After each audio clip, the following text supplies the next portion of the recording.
Привет на всички!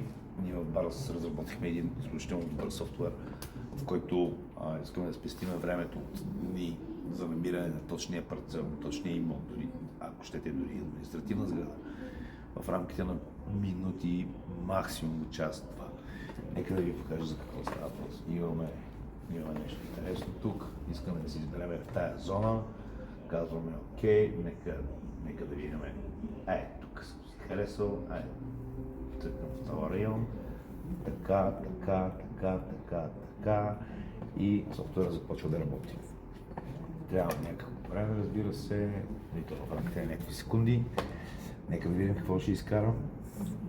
Действаме си, работи бързо, макар и сутрешно пил кафе. Вече, какво се случва тук?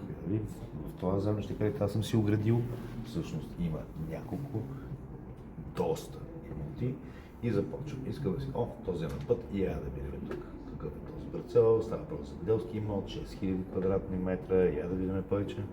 Така е решение на поземлена комисия. Имот, който е труден за намиране. Но това, което правим ние, имаме, когато един имот не е на юридическо лице, имаме методи, в които откриваме кой е собственик на имота в рамките на 24 часа. Когато имотът е на юридическо лице, всичко става до минути. Благодаря.